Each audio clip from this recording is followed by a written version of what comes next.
नमस्कार, स्वागत है आप सभी का। देखना आप जनतंत्र टीवी। मैं हूं आपके साथ बसंत शर्मा। उत्तराखंड की खबरों के साथ बुलेटिन की शुरुआत करते हैं। हरिद्वार में मुख्यमंत्री पुष्कर सिंह धामी ने स्वामी श्रद्धानंद की 99वीं शहादत के अवसर पर आयोजित राष्ट्रभक्ति महायज्ञ में हिस्सा लिया। मुख्यमंत्री पुष्कर सिंह धामी ने कहा कि स्वामी श्रद्धानंद जी की पुण्यतिथि पर मैं उन्हें अपनी श्रद्धांजलि अर्पित करता हूँ। उन्होंने यहाँ पर गुरुकुल कांगड़ी जैसे शैक्षणिक संस्थान की नींव रखी थी। निश्चित रूप से उनकी प्रेरणा से यह स्थान पूरे विश्व में शिक्षा और सनातन का प्रसार भी कर रहा है। ऐसे संस्थानों का उत्थान होना चाहिए।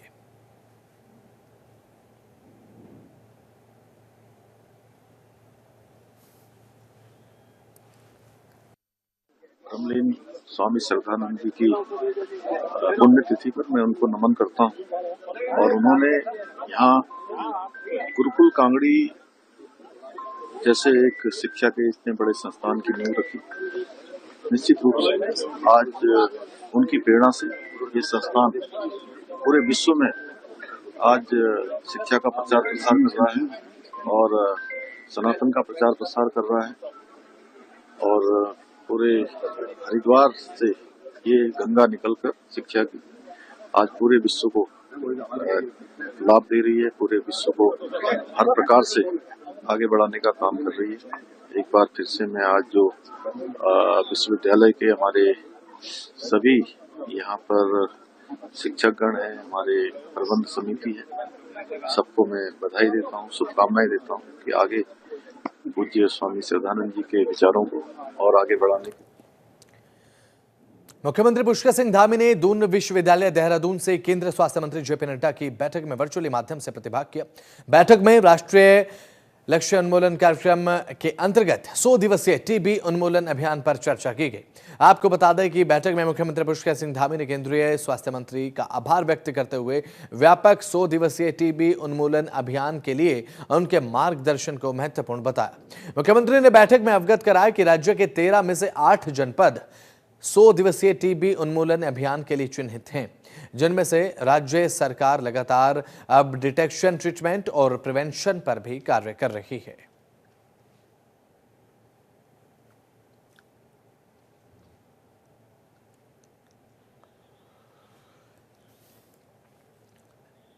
सीएम पुष्कर सिंह धामी से दिग्गज अभिनेत्री पद्मिनी कोल्हापुरी ने मुख्यमंत्री आवास में शिष्टाचार भेंट की है। इस दौरान मुख्यमंत्री ने बताया है कि उत्तराखंड राज्य अब एक प्रमुख फिल्म शूटिंग स्थल के रूप में उभर रहा है।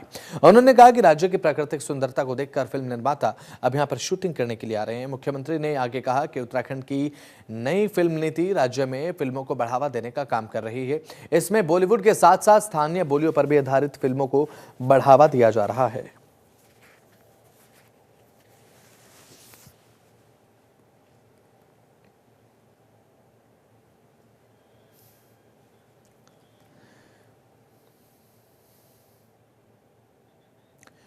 उत्तराखंड के मौसम की बात अगर करें तो मौसम का मिजाज उत्तराखंड में लगातार बदलता जा रहा है। अब क्रिसमस और नए साल से पहले उत्तराखंड में ठंड बढ़ गई है, ठंड का एहसास बढ़ गया है। मौसम वैज्ञानिकों ने आज प्रदेश के पर्वतीय जिलों में बारिश के साथ बर्फबारी की संभावना जताई है। मौसम विज्ञान केंद्र की ओर से अगर बात करें तो पूर्वानुमान के अनुसार देहरादून के पर्वतीय इलाकों में अब बर्फबारी भी देखने को मिल सकती है। अब ऐसे में उत्तरकाशी, रुद्रप्रयाग, चमोली, टिहरी, बागेश्वर, पिथौरागढ़ और अल्मोड़ा जिले में हल्की बारिश और बर्फबारी की संभावना भी है। अब हालांकि अन्य जिलों में बात कर ली जाए तो मौसम जो है वो शुष्क बना रहेगा। मौसम वैज्ञानिकों का कहना है कि बारिश और बर्फबारी से तापमान में गिरावट देखने को मिल सकती है। इसके चलते पहाड़ से लेकर मैदान तक ठंड बढ़ सकती है।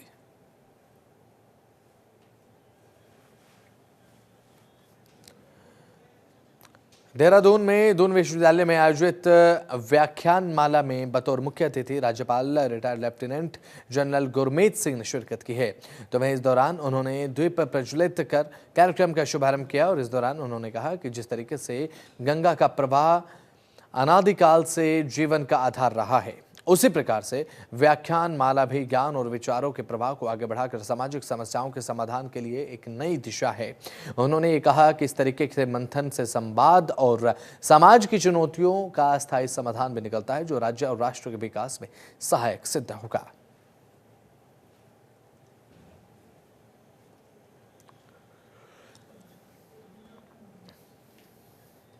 निकाय चुनाव को लेकर कांग्रेस के अब जो तैयारियां हैं वो पूरी हो चुकी हैं। कांग्रेस की पूरी तैयार हो चुकी है। अब ऐसे में कांग्रेस को अब भी आशंका ये है कि राज्य सरकार समय पर चुनाव नहीं कराएगी। कांग्रेस के प्रदेश प्रवक्ता शिषपाल बिष्ट की माने तो पार्टी संगठन की तरफ से पहले ही पर्यवेक्षक नियुक्त किए जा चुके हैं जो राय शुमारी कर रहे हैं। कांग्रेस प्रवक्ता ने कहा कि आने वाले दिनों में कांग्रेस निकाय के लिए अपने उम्मीदवारों के चयन की प्रक्रिया पर भी काम शुरू कर देगी। देखिए, निगम चुनाव के लिए कांग्रेस पार्टी तो पहले से ही तैयार है। साल भर से निकायों में प्रशासक भाजपा सरकार ने बेवजह बिठाए हुए थे। विपक्ष लगातार चुनाव कराने की मांग कर रहा था और सरकार की ओर से तारीख पे तारीख दी जा रही थी और आज दिन तक चुनाव की असल तारीख जनता के सामने नहीं आई है। 3 बार माननीय हाई कोर्ट में झूठा हल्फनामा चुनाव कराने के लिए राज्य सरकार ने दिया और कांग्रेस पार्टी के आदरणीय प्रदेश अध्यक्ष करण महाराज जी ने कई बार प्रदेश का दौरा किया। उन्होंने 13 के 13 जनपदों के प्रभारी पहले ही घोषित कर दिए थे। हमारे घोषित प्रभारियों ने हर निकाय में जाकर के वार्ड स्तर पर कार्यकर्ताओं के साथ बैठक की है, चुनाव की समीक्षा की है। हमारी तैयारी पूरी है। अब देखते हैं सरकार चुनाव कब करवाती है और जब भी चुनाव होंगे मुझे पूरा विश्वास है कि कांग्रेस पार्टी प्रचंड बहुमत से निकायों में जीत का परचम लहराने का काम करेगी। तो वहीं निकाय चुनाव की हम बात करें। निकाय चुनाव में आरक्षण के बाद राजनीति सरगर्मियां जो हैं वो तेज हो गई हैं। आपको हम बता दें कि बीजेपी और कांग्रेस में दावेदार अपने लगातार आवेदन कर रहे हैं और साथ ही अब बीजेपी में 35 दावेदार आवेदन कर चुके हैं, जबकि कांग्रेस की बात करें तो अभी तक 5 लोगों ने आवेदन दिया है। बड़ी संख्या में पूर्व मेयर यशपाल राणा और उनकी पत्नी श्रेष्ठा राणा के साथ लोग पहुंचे और श्रेष्ठा राणा ने मेयर पद के लिए कांग्रेस महानगर अध्यक्ष राजेंद्र चौधरी को अपना आवेदन दिया। तो वहीं कांग्रेस से टिकट की मांग की है। उन्होंने बीजेपी पर तंज कसते हुए कहा कि देश तानाशाही से नहीं संविधान से चलेगा।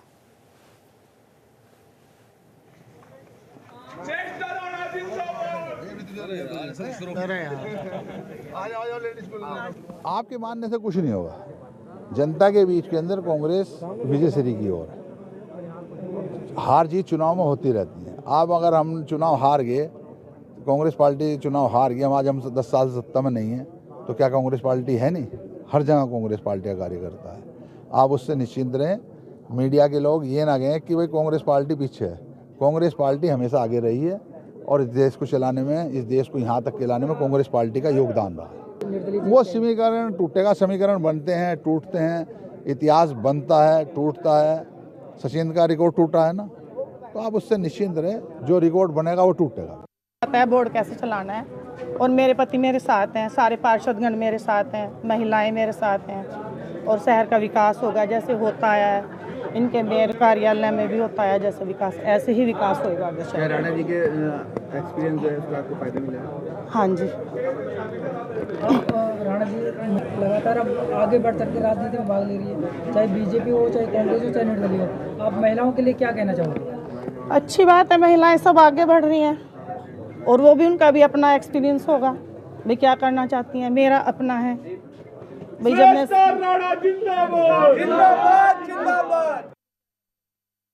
मैं बीजेपी प्रदेश भर में भारत रत्न पूर्व प्रधानमंत्री स्वर्गीय अटल बिहारी वाजपेयी के जन्म जयंती पर 25 दिसंबर को पूरे राज्य भर में कार्यक्रम का आयोजन करेंगे। इस संबंध में बीजेपी मुख्यालय देहरादून में बीजेपी प्रदेश महामंत्री आदित्य कोठारी ने प्रेस वार्ता में बताया कि स्वर्गीय अटल बिहारी वाजपेयी की जयंती पर विभिन्न कार्यक्रम का आयोजन किया जाएगा और इसके तहत प्रत्येक बूथ पर गोष्ठी आयोजन की जाएगी। तो वहीं बूथ स्तर पर आयोजित कार्यक्रम में अटल जी की कविताओं का वाचन भी किया जाएगा। आदरणीय अटल बिहारी वाजपेयी जी का 25 दिसंबर को जन्म जयंती है और सौभाग्य से यह वर्ष उनकी जन्म शताब्दी वर्ष भी है। तो जन्म शताब्दी वर्ष के उपलक्ष्य पर पूरे देश भर में बहुत सारे कार्यक्रम तय किए गए हैं। 25 दिसंबर को ही भारतीय जनता पार्टी सभी बूथों पर श्रद्धेय अटल जी को श्रद्धा सुमन अर्पित करने का कार्यक्रम रख रही है। उनका जो व्यक्तित्व और कृतित्व है, उनके द्वारा जो देश को महत्वपूर्ण उपलब्धियां रही हैं उनके कार्यकाल में, जिसमें प्रधानमंत्री ग्राम सड़क योजना है, स्वर्णिम चतुर्भुज योजना है, ऐसी बहुत सारे विकास के जो उन्होंने आयाम स्थापित किए हैं, उनके विषय में हम बूथ स्तर पर चर्चा करेंगे।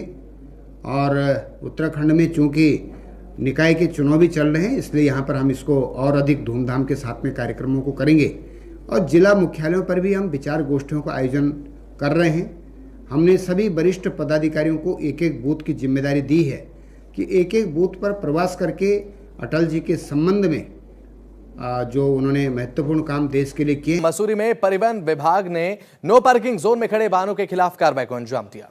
इस दौरान कई वाहनों के चालान किए गए और कई लोगों को चेतावनी देकर छोड़ दिया गया। लगातार मिल रही शिकायतों के बाद परिवहन विभाग ने यह कार्रवाई की है और भारी संख्या में पर्यटकों के मसूरी पहुंचने पर कई स्थानों पर जाम की स्थिति भी पैदा हो गई। इसके बाद परिवहन विभाग ने नो पार्किंग जोन में खड़े वाहनों के खिलाफ कार्रवाई को अंजाम दिया। आपको अगर हम बताएं तो ARTO राजेंद्र बिटारिया ने यह कहा है कि परिवहन विभाग की कार्यवाही लगातार इसी तरह से जारी रहेगी।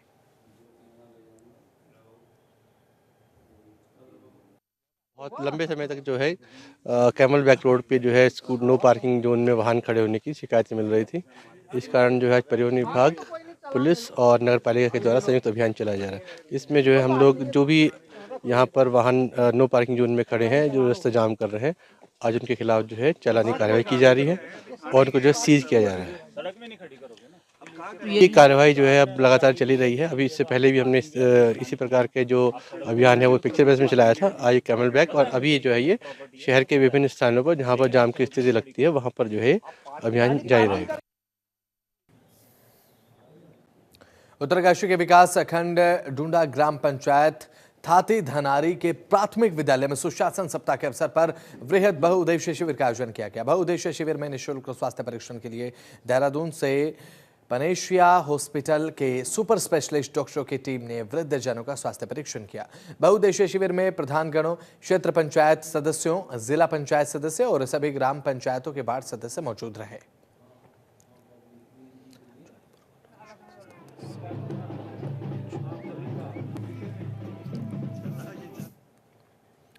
हरिद्वार के ज्वालापुर कोतवाली क्षेत्र स्थित संगीता टॉकीज में पार्टनरशिप करने के नाम पर उद्योगपति से 1 करोड़ रुपए की धोखाधड़ी करने का मामला सामने आया है। पुलिस ने SSP के आदेश पर 10 व्यक्ति के खिलाफ धोखाधड़ी और साथ ही आपको बता दें कि अमानत में खयानत सहित संबंधित धाराओं में मुकदमा दर्ज करा दिया है।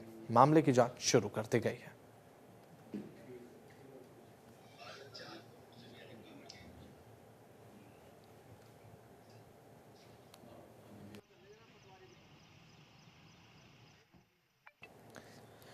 उत्तराखंड पावर कॉर्पोरेशन लिमिटेड की काफी कोशिशों के बाद अब प्रदेश भर में बिजली चोरी की घटनाओं में कमी देखने को मिली है। अब UPCL के प्रबंध निदेशक अनिल कुमार ने यह बताया है कि पहले के मुताबिक बात की जाए, तुलना की जाए तो काफी कम बिजली कटौती देखने को मिली है, काफी कम बिजली चोरी यहां पर देखने को मिली है। लोग पहले बिजली चोरी ज्यादा करते थे, लेकिन अब इन घटनाओं पर कहीं ना कहीं लगाम लगते नजर आ रही है। पहले बिजली चोरी करीब 24% होती थी, जो कि अब केवल और केवल 10% के करीब आ गई है। विभाग की इस कोशिश से अब कहीं ना कहीं एक सराहनीय कदम भी यहां पर विभाग का देखने को मिल रहा है, क्योंकि विभाग की कोशिश ये है कि इस प्रतिशत को शून्य किया जाए। इसके लिए जागरूकता लाने के साथ साथ स्मार्ट मीटर लगाने की दिशा में विभाग कार्य कर रहा है। देखिए, पहले से अब बिजली की चोरी में बहुत ज्यादा घटोतरी हुई है। जैसा कि आप सभी लोगों को मालूम है कि किसी जमाने में AT&C लॉसेज करीब 24% तक हुआ करते थे, अब घट करके वो लॉसेज 14.64% है। लेकिन 14.64 से आप ये ना महसूस करें कि ये सब चोरी के हैं, बल्कि इसमें टेक्निकल लॉसेज भी होते हैं, जो कि प्रदेश में 8 से 10% के करीब हैं। तो 3 से 4% commercial losses, third losses on pilferage है, जिसको हम लोग प्रयास कर रहे हैं कि इस पिल्फरेज को भी या इस लॉस को कम करके 0 पर ला सकें। तो इसके लिए हम लोग प्रयास कर रहे हैं कि जनता में जागरूकता लाएं, स्मार्ट मीटर्स लगाएं और अगर जरूरत पड़ती है तो रेड भी करें। तो बढ़ते हैं खबरों में आगे। पुलिस ने जिले भर में सत्यापन अभियान चलाते हुए मकान मालिकों के खिलाफ कार्रवाई को अंजाम दिया। साथ ही साथ मौके पर लोगों का सत्यापन भी किया गया है। बिना सत्यापन किराएदार रखने वाले 71 मकान मालिकों पर 6.80 लाख रुपए यानी कि 6,80,000 तक का जुर्माना लगाया गया है। अब 3 लोगों के नगद चालान कर 15,000 रुपए का जुर्माना वसूला गया है। तो वहीं अब आपको बता दें कि SP सिटी ने जानकारी दी है कि अभियान ज्वालापुर, रानीपुर, सिडकुल, कनखल और बहादुराबाद, रुड़की, मंगलौर और साथ ही भगवानपुर सहित सभी थाना क्षेत्रों में चलाया गया। मौके पर 1385 लोगों का सत्यापन कराया गया।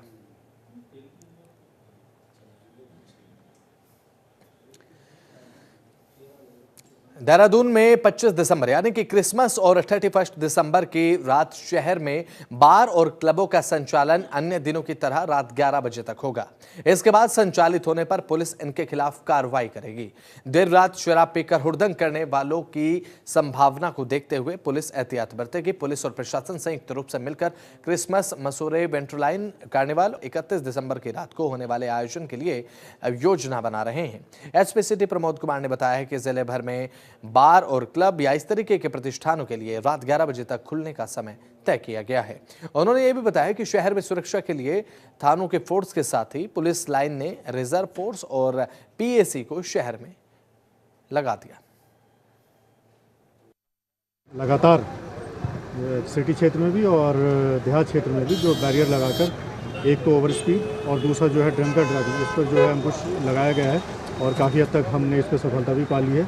और रात को जितने भी हमारे व्यापारिक प्रतिष्ठान हैं, बार हैं, पब है, उनको भी समय जो 11 बजे निर्धारित है उनको भी समय से बंद करवाया जा रहा है। और इसके साथ ही साथ प्रत्येक जो है हमारी जो 17 बैरियर मेरे सिटी क्षेत्र के हैं और बाकी जो 17 या 16 बैरियर जो हैं देहात क्षेत्र के हैं, सभी में पर्याप्त मात्रा में पुलिस फोर्स को लगाया गया है ताकि विशेषकर जो नवयुवक जो रात को बेवजह इधर उधर घूमते रहते हैं उनको भी रोककर उनके माता पिता या और जो उनके गार्जियन उनसे भी वार्ता करवाई जा रही है और उनको भी जो है उनके बेवजह घूमने के संबंध में अवगत कराया जा रहा है। और साथ ही साथ अगर कोई नशे में अपने वाहन को चलाया जा रहा है तो उसके विरुद्ध भी उसके वाहन को सीज कर सख्त से सख्त कार्रवाई की जा रही है। और ये अभियान जो है हमारा ये लगातार जारी भी रहेगा।